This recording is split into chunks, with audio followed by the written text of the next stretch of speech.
اسماعیلی net work کو subscribe کریں اور بیل آئیکن پر کلک کریں۔ بس تیرا گرم شامل ہو یا غوث، اے رضا یوں نہ بلکھ، تو نہیں جید تو نہ ہوا، سید ہر دہر ہے مولا تیرا۔ سبحان اللہ۔ اور حضور تاج الشریعہ فرماتے ہیں تیرے نظر سے پھیرو سارے علم کے تیر، کیا یہ علم کے تیر ہیں یا غوث؟ فرماتے ہیں میرا مرید اگر مجھے آواز دے مشرق سے اور میں مغرب میں ہوں تو میں اس کی مدد کروں۔ سبحان اللہ۔ اور فرماتے ہیں کہ اور جو ہے رجال الحق ان کے پاس جب قضاء و قدر کا معاملہ آتا ہے تو سب خاموش ہو جاتے ہیں میرے علاوہ، کہ میں اس کو میرے لیے کھولا جاتا ہے روزن، میں اس میں داخل ہوتا ہوں اور پھر میں اس سے لڑتا ہوں حق کے ساتھ میں، حق کے لیے میں لڑتا ہوں۔ مرد وہ ہے جو اس سے لڑے۔ اللہ کے حکم کو کوئی نہیں ٹال سکتا، لیکن ایک قضا معلق جو کنڈیشنل ہے، ایک شبیہ مبرم ہے کہ صفحہ ملائکہ میں وہ مبرم کی شکل میں ہے، لیکن اولیاء اللہ کو اور پھر حضور غوث اعظم اولیاء کے سردار سبحان اللہ ان کو خبر دی جاتی ہے، تو اس کے بارے میں وہ فرماتے ہیں کہ مرد وہ ہے کہ اس کے موافق نہ ہو بلکہ اس سے لڑے۔ تو ایک واقعہ اس میں یہ ہے کہ حضرت احمد دباس 521 ہجری میں انہوں نے ایک تاجر کو دمشق کی طرف جانا تھا، تو دمشق کی طرف جانا تھا تو اس کو بتایا کہ تو جائے گا تو قتل کیا جائے گا، تیرا مال لوٹ لیا جائے گا۔ جانے کا مشورہ نہیں دیا، اس کو منع کیا، لیکن حضور غوث اعظم نے فرمایا تو جا، سبحان اللہ، تجارت کر سبحان اللہ وہاں سے۔ تو معاملہ کیا تھا؟ معاملہ وہ ایسا ہی ہوا، وہ گیا، تجارت میں نفع ہوا، وہ لوٹ کے آیا تو اس نے کہا تو کیا معاملہ تھا؟ اللہ تبارک و تعالیٰ سے آپ نے دعا کی، تو جو معاملہ تھا جو اس کے ساتھ میں ہونا تھا اس کو آپ نے ایسی دعا کی کہ وہ خواب میں ہو جائے، سبحان اللہ، جاگتے میں نہ ہو۔ سبحان اللہ، تیرے نظر سے پھیر دو سارے علم کے تیر، کیا یہ علم کے تیر ہے یا غوث علم؟ سبحان اللہ، سبحان اللہ، سبحان اللہ۔ فرماتے ہیں ایک واقعہ ہے آپ کے بچپن کا، حضور تاج الشریعہ سے اور بہت سارے علماء کرام سے آپ نے سنا ہوگا کہ بچپن کے دور میں عبداللہ اس کے راوی ہیں، وہ بتاتے ہیں کہ میں ابن سقا اور حضور غوث اعظم، تو ایک اس وقت کے غوث تھے، ان کی بارگاہ میں حاضری کے لیے کہ وہاں جائیں گے تو ان کے ہاں حاضری دیں گے، تو نکلے۔ ابن سقا جو تھا وہ اس نے کہا کہ ایسا سوال کروں گا کہ جواب نہیں دے پائیں گے، اور انہوں نے کہا کہ میں سوال کروں گا، عبداللہ نے دیکھوں گا کہ کیا جواب دیتے ہیں۔ اے عبد القادر تم کیا کرو گے؟ معاذ اللہ، میں سوال کروں گا نہ، میں ان کی زیارت کروں گا۔ وہاں پہنچے، مکان میں تھے نہیں، پھر وہیں اسی جگہ وہ دکھے وہ بزرگ اور ان کے چہرے پر جلال کے آثار نمودار ہوئے، اور انہوں نے فرمایا کیوں ابن سقا تو یہ کہتا تھا کہ ایسا سوال کروں گا کہ جواب نہیں دے پائیں گے؟ سن تیرا سوال یہ ہے اور اس کا جواب یہ ہے۔ اور عبداللہ تم نے یہ کہا کہ تم دیکھو گے، میں دیکھ رہا ہوں۔ اس سے کہا یہ کہ میں تیرے چہرے میں کفر کی لپٹیں دیکھ رہا ہوں، جہنم کی آگ دیکھ رہا ہوں۔ اور ان سے کہا کہ میں دیکھتا ہوں کہ دنیا تمہارے کانوں کی لو تک آئی، لیکن جو حلاوت ہے، عبادت کی حلاوت اور ایمان کی حلاوت، وہ تمہیں نصیب نہیں ہوگی۔ اور حضور غوث اعظم کا سب کو معلوم ہی ہے، وہ فرمایا اے بیٹے، اے عبد القادر، تمہارے ادب نے اللہ و رسول کو خوش کر دیا۔ میں دیکھ رہا ہوں کل تم بغداد میں اعلان کرو گے کہ میرا یہ قدم ہر ولی اللہ کی گردن پر سب جھکا لیں گے گردنیں۔ ہاں، تو ان کا معاملہ تو سب نے دیکھا کہ کیا ہوا حضور غوث اعظم نے، ویسا ہی ہوا۔ اور ابن سقا جو بہت بڑا عالم ہوا، بہت بڑا مناظر ہوا اور بہت وجیح تھا، اور بلاغت میں بہت اس کا نام ہوا، مناظرے میں سب کو چپ کر دیتا۔ بادشاہ نے اس کو بھیجا روم کی طرف، وہاں سے پادریوں سے مناظرہ کیا، سب کو چپ کر دیا۔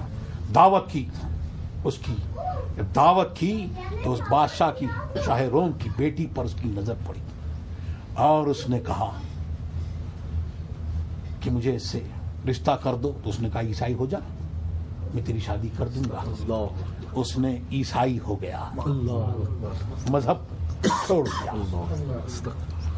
پھر اس کا عالم یہ ہوا کہ بعد میں اس کو ایک ایسی ذلیل اور لوگوں میں نفرت پیدا ہو، ایسی اس کو بیماری ہوئی، اس کو سڑکوں پہ ڈال دیا گیا، کوئی اس کو پہچانتا نہیں۔ جب ادھر کا ایک شخص گزرا تو اس نے پاس میں پہنچا، اور پاس میں پہنچ کے اس سے پوچھا کہ کیا تم وہی ابن سقا ہو؟ ہاں وہی ہو۔ ارے تو قرآن کا حافظ تھا، تیری یہ حالت ہے، تو کچھ پڑھ۔ اس نے کہا کچھ یاد نہیں، کچھ یاد نہیں، صرف سوائے اس کے ربما یود الذین لو كانوا مسلمين ربما یود الذین کفروا لو کانوا مسلمین۔ تاج الشریعہ بھی اسی کو فرماتے ہیں، عیش کر لو یہاں منکروں 4 دن، مر کے ترسو گے اس زندگی کے لیے۔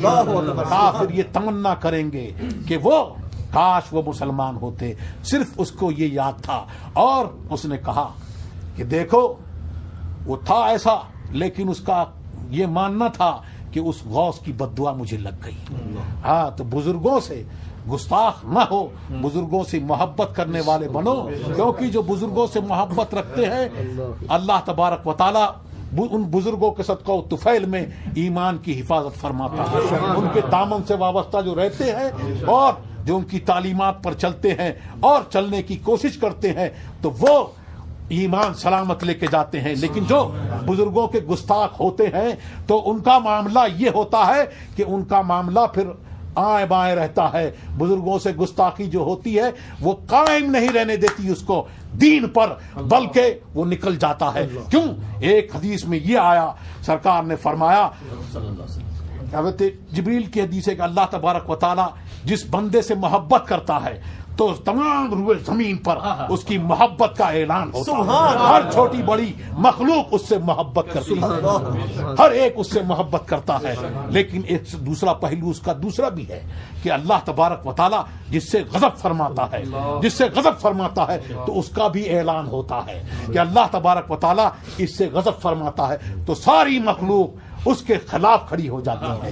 تو بات یہ ہوتی ہے کہ مخلوق اللہ کی، تو اس کا دل بھی اسی کی مخلوق ہے، اس کی زبان بھی اسی کی مخلوق ہے، اور یہ دماغ بھی، سارا جو کچھ ہے وہ مخلوق اسی کی ہے۔ تو اس آدمی میں عقل سلیم جو ہوتی ہے وہ اس سے جدا ہو جاتی ہے، سلام کر کے نکل جاتی ہے، انا تیرے ساتھ میں ہے، میں تجھ کو چھوڑتی ہوں، اور تو بزرگ کا گستاخ ہوا، اس سے دور ہو جاتی ہے، اور اس کے جو دل میں بات چھپی ہوتی ہے وہ زبان پہ نکلتی ہے، وہ زبان پہ نکلتی ہے، اور پھر یہ بات ہوتی ہے کہ وہ فرمایا چوں خدا خواہت کہ پردہ کس درد۔ جب اللہ چاہتا ہے کہ کسی کا پردہ چاک کر دے، مخلوق میں دکھا دے، تو پھر اللہ کے بزرگوں کا، اللہ کے نیک بندوں کا اور علماء ربانیین کا تان اس کے دل میں ڈال دیتا ہے، وہ ان کا گستاخ ہوتا ہے اور مخلوق اس کو پہچان جاتی ہے یہ گستاخ ہے، اس سے ہوشیار رہنا۔ سبحان اللہ، سبحان اللہ، بے شک۔ اور پھر ان کا معاملہ جو ہوا عبداللہ کا، وہ تو معلوم ہے کہ عبداللہ کہتے ہیں کہ میں گورنر ہوا، یہ ہوا، لیکن جو ایک عبادت کی حلاوت ہے وہ علماء ربانیین، اولیاء اللہ، اللہ کے نیک بندے وہ جانتے ہیں، جو اس میں مشقت ہوتی ہے، جو اس میں ان کو لطف آتا ہے اور جو ان کو مزہ ملتا ہے، وہ وہی جانتے ہیں۔ ان کو وہ نہیں ہوا، ان کو ہر وقت مقدمے کا خیال، یہ خیال دماغ میں ان کو یہ رہا۔ تو اللہ تبارک و تعالی ہمیں اور آپ کو بزرگوں کا گستاخ نہ رکھے، بلکہ ان سے محبت کرنے والا رکھے، اور جب اس پہ محبت پہ قائم رہو گے اور اس پہ جو ان کی تعلیمات ہیں اس پر چلو گے، اور جو محمد رسول اللہ کی شریعت ہے اور جو احکام ہیں اس پر قائم رہو گے، بات یہ ہے جنت کس کی جاگیر ہے؟ بالکل بے شک سنی کی جاگیر ہے، سنی جنت میں جائے گا، لیکن جو اولیاء اللہ ہیں تو انہوں نے اپنا عمل کر کے دکھایا، نماز پڑھ کے دکھائی، اور جو گستاخ ہیں ان سے نفرت جیسی تھی ویسی کر کے دکھائی اور ویسا بتایا۔ تو بات کیا ہے کہ معصیت سے بچ، اجتناب کر، اللہ کی معصیت سے بچ اور طاعات میں ڈوب، اور ان کے جیسا بننے کی کوشش کر، ان کے قدموں پر چلنے کی کوشش کر، اس پر چل، کیونکہ تیرے غلاموں کا نقش قدم ہے راہ خدا، وہ کیا بہک سکے جو یہ سراغ لے کے چلے۔ تو جو ان کے نقش قدم پر چلے گا وہی نہیں بہکے گا، ورنہ اس صراط مستقیم جو ہے سیدھے راستے پر شیطان بھی بیٹھے ہوئے ہیں اور وہ بھی کہہ رہے ہیں کہ یہ سیدھا راستہ ہے، یہ سیدھا راستہ ہے، آؤ ہماری طرف آ جاؤ، آؤ ہماری طرف آ جاؤ۔ لیکن جو بزرگوں نے دکھا دیا اور ان کے نقش قدم پر چلا، اور سنو صاف صاف ایک بات اور سن لو، جو زمین کے اوپر ہے تاج الشریعہ کا یہ پیغام ہے، اور تمام بزرگوں کا یہ پیغام ہے، جو زمین کے اوپر ہے اور جو زمین کے اندر حق کی تعلیم دیتے ہوئے، سچ کی تعلیم دیتے ہوئے اس دنیا سے چلے گئے، اب وہ ایسا سچ ہے جو بدل نہیں سکتا۔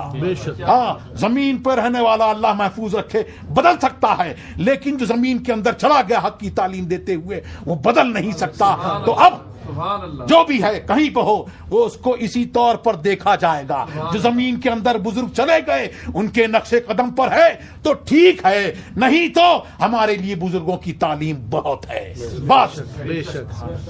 اور پھر یہ تعلیم دیتے ہوئے گئے، اختر قادری خلد میں چلتے، سبحان اللہ، سبحان اللہ، خلد واہ ہے، ہاں اس پر چلو گے اور معصیت سے بچو گے اگر اس پہ مصر نہ رہے۔ کیوں؟ بات یہ ہے کہ اس کے لیے شفاعت کے لیے ایمان ضروری ہے، ایمان ہونا ضروری ہے، اور آدمی گناہوں پر مصر ہو، اسی پر مبتلا رہے، بار بار کرتا رہے، توبہ بھی نہ کرے، اور تو خدشہ یہ ہے کہ کیفیت میں آدمی جب ایسا ہوتا ہے اور توبہ کرتا ہے اور اس سے بچنے کی کوشش کرتا ہے تو ایمان کی کیفیت میں اس میں اضافہ ہوتا ہے، اور اگر اس میں مبتلا رہتا ہے، اسی پر مصر رہتا ہے، تو اس میں کمی کا بھی وہ ہے، اور کہیں ایسا نہ ہو کہ ایمان سلب ہو جائے، ایمان کا طوطا اڑ جائے۔ تو اللہ تبارک و تعالی اس سے محفوظ رکھے، بزرگوں کے نقش قدم پر چلنے کی توفیق عطا فرمائے، اور اس پر چلے تو پھر جنت ہماری جاگیر ہے۔ ہاں، کیونکہ وہ فرماتے ہیں کہ تو کمال والا نہیں ہے تو کوئی بات نہیں، ہاں میں تو ہر دور کا، ہر دہر کا کمال والا، اے رضا یوں نہ بلک، تو نہیں جیت تو ہو، ہر سید جید ہر دہر ہے مولا تیرا۔ اور انہوں نے فرمایا مریدی لا تخف، اے میرے مرید تو گھبرا مت، غم مت کر، ڈر مت، کیوں؟ یدی علی مریدی کا سماء علی الارض، میرا ہاتھ میرے مرید پر ایسا ہے کہ جیسے آسمان زمین پر چھایا ہوا ہے، تو ہم اوپر ہیں زمین کے تب بھی ان کے سائے میں ہیں، اور زمین کے اندر جائیں گے تب بھی ان کے سائے میں، تو اس پر قائم رہو گے۔ تو یہ کہہ کے گئے تاج الشریعہ، اختر قادری خلد میں چل دیا، خلد واہ ہے ہر ایک قادری کے لیے، اگر اس پہ قائم رہو گے جو پیغام دیا ہے اس پر قائم رہو گے اور اس کو سلامت لے کے جاؤ گے، تو پھر یہ مت کہنا انہوں نے فرمایا کہ پھر اکیلا نہیں جاؤں گا، اپنے غلاموں کو سب کو ساتھ لے جاؤں گا۔ سبحان اللہ سبحان اللہ، نعرہ تکبیر، اللہ اکبر، یا رسول اللہ، یا اعلی حضرت۔